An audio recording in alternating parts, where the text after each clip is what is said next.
Are you trying to get ISO 9001 certified, but feel like you are creating useless label awareness? You are not alone. Most companies fail their audits or build a quality management system they hate because they skip the absolute most important, crucial step, which is the foundation. Welcome to our ISO 9001 class by class series. Today, we are breaking down class number 4, which is context of the organization. This is where you stop writing rules and start looking at your actual business. But before we build the house, let's quickly look at the ground we are building on, which is clause number 1, 2, and 3. Think of the first 3 clauses as the rule book. Clause number 1 is the scope. It simply says ISO 9001 is for everyone. Whether you run a tiny local restaurant or a massive aerospace manufacturing plant, the goal is the same: happy customers and consistent quality. Clause number 2 is normative references.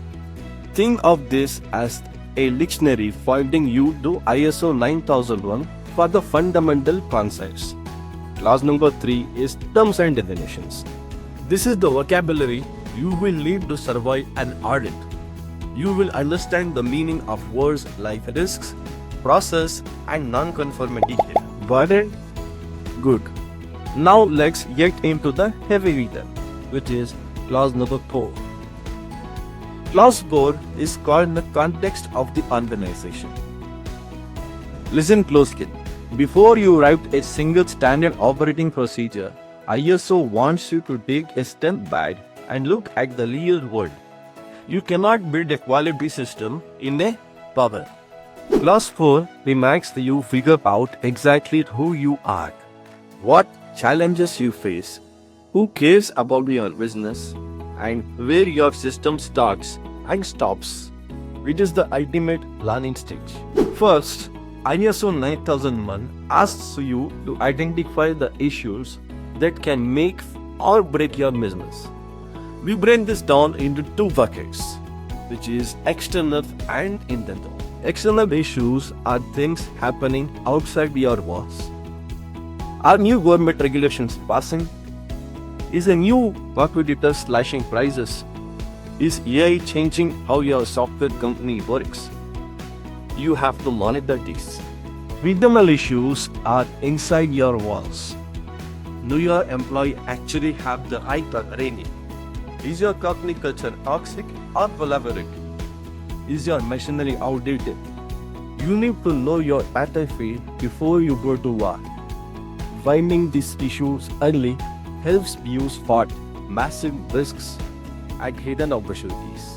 So next up, interested parties, or in plain English, who actually cares about your business. It's not your customers. Your customer wants a perfect product delivered on time. The government wants you to follow the law. Your supplier wants to be paid on time and given clear requirements. Your employee wants a safe, stable place to work. If you don't understand what these groups expect from you, your quality management system will eventually fail someone. Clause 4 makes sure you don't leave anyone behind. So once you know your environment and your people, you have to draw a line in the sand. This is called defining scope. What exactly your quality management system will to cover?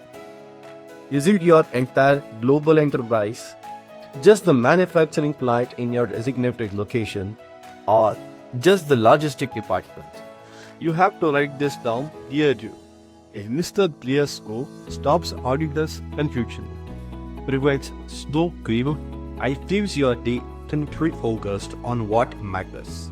Finally, we reach clause 4.4, establishing your process. This is the engine room of your business. ISO doesn't want you to just run on gut feelings. You need to identify how things actually get done. Every process has an input like customer order and an output like delivered products. Who is responsible? What are the risks? How do you measure if the process is actually working? Whether you use complex dashboards, flowcharts, or simple SOPs. Strong process management is the secret to killing chaos and reducing errors. And that is class 4. By understanding your business context, knowing your stakeholders, locking in your scope, and mapping your process, you aren't just passing an audit. You are building a better, stronger business. In our next video, we are moving to class 5, which is leadership and commitment. You won't want to miss it. If you want to stop guessing and start growing, our team at Popularcert is here to help. We strip away the unnecessary paperwork and help you implement ISO standard that actually fit into your business. Hit the subscribe button. Click the link in the description to get a free consultation. And we will see you in the next video.